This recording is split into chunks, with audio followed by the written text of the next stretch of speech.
in Kochi for an event, and my final shoot of the day just got over today, so I have a little bit of time in hand, and I thought why not explore Kochi. So I'm headed to Fort Kochi now. I've heard that it's like a small island, so I'm gonna take you along with me. I am traveling on my own, not with my family this time around, and I hope it's fun.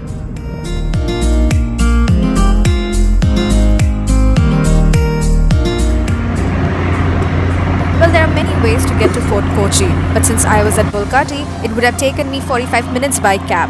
So I decided to head to Bolgati Jetty and take a ferry ride to Fort Kochi. It costed me only 5 rupees and I was there in less than 10 minutes.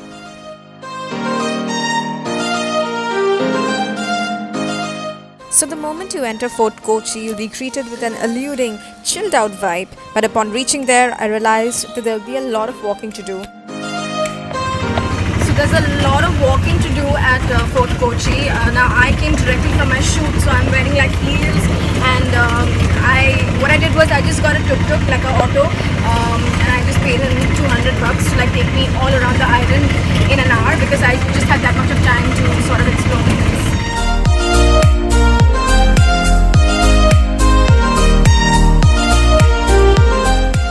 So first stop, we went to St. Francis Church at Fort Kochi. This is probably the first, if not one of the first few churches built by Europeans in India. Yes, this was built in 1503. And it's a landmark attraction because the body of late legendary explorer Vasco da Gama was buried here. I must say that the streets of Fort Kochi are quaint, tasteful, well-run and maintained. I was charmed by the colonial architecture, boutique hotels and of course the giant trees. We then made a quick stop at the Dutch Cemetery, which is the oldest European cemetery in India and is a telltale reminder of Dutch lives lost in their quest for trade and expansion. Gave me a haunting vibe, so we moved on from there rather quickly.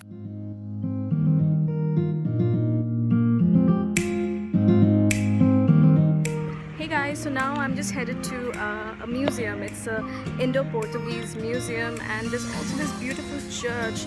I am really liking Fort Kochi. You know, it's very different from the main city. They've got like beautiful structures and buildings. I'm a fan. The Indo-Portuguese Museum showcases different artifacts that carry the rich heritage of Indo-Portuguese art, culture and architecture.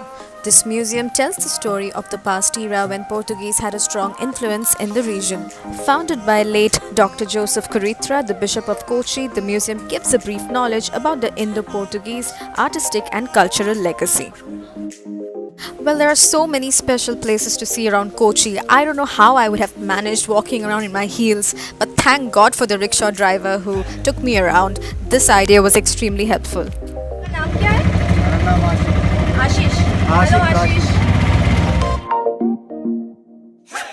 So Jew Street is the best place to shop in Kochi. You'll find ethnic textiles, jewelry, bags, souvenirs and home decor from across India. But I stepped into this little shop at Nirvana house run by a Kashmiri guy. It had such beautiful Kerala saris. Well, I picked up a few. They also had soaps made up of all sorts of spices. And there was also a wide variety of antiques, huge vessels, home decor items, carved wooden pillars and small brass items as well. And I also loved the striking jewelry sets made of precious and semi-precious stones. And finally, Pashmina carpets from Kashmir in Kochi. Yes, I loved this north to south mix. You must come to this store when you're in Fort Kochi. Okay guys, so I got like 2 Kerala saris for mum and my grandmother because I'm heading to Calcutta from here. And right now I'm headed to David Art Gallery. It's a gallery and cafe. I don't know what sort of art and craft that I'll get to see inside, but it looks interesting. So let's just go and check it out. David Hall Gallery exhibits the work of local artists there, and I must say, some of the art pieces that were put up when I was there were extremely interesting.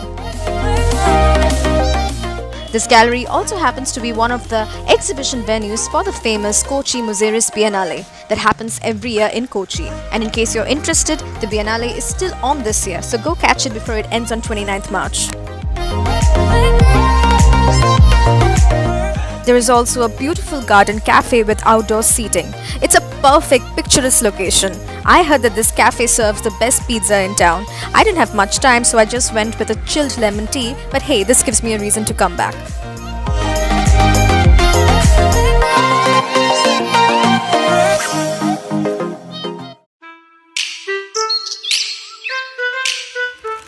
Okay guys, so I'm finally here at the Fort Kochi Beach.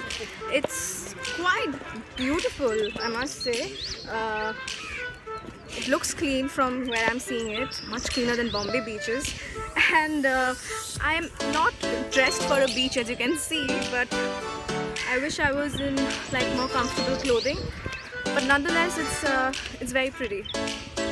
Fort Kochi Beach overlooks the Arabian Sea. It has a very tranquil ambience. The waves are exuberant, and if you stroll further, you'll get to see the famous Chinese fishing nets. So these are stationary lift nets that may have been introduced by the Chinese explorer Zheng He.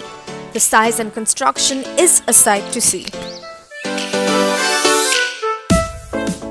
I was just amazed at the rhythm of their operation and how these men maintained their balance throughout. As a tourist, you can also participate in catching fish, purchase them, and someone will cook it for you right and there. So well, that was a glimpse of my experience at Fort Kochi. As a solo female traveler, it was surprisingly very safe. Don't forget to also view the scenic backwaters of Kerala that comprise of serene stretches of lakes, canals and lagoons. You must also try the delicious local cuisine. I was also lucky enough to see a little bit of the local art and dance forms.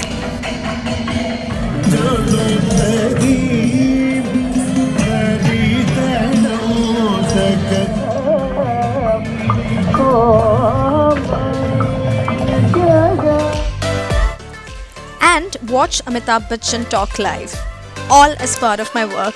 Isn't it amazing when you get to travel and work at the same time? Well, it totally is. Hey guys, so that was my short and sweet vlog to Fort Kochi. I wish I had more time to explore more, but then I just was there for like 2 hours and I was on my own. But guess what? I didn't feel like I was traveling on my own because people there are so friendly, right from the person who was at the on the jetty, you know, who guided me on the places I should visit, to the rickshaw, the tuk-tuk guy, you know, who drove me around and told me the nice places. And yeah, overall I had a great experience, and I really would urge you that if you ever come to Kochi, don't forget to visit Fort Kochi, and you can actually, you know, take out at least like 4 or 5 hours, you know, of your day and spend the time here. So yes, that's all. If you like this video, don't forget to give it a big thumbs up, like, share and subscribe. Bye bye.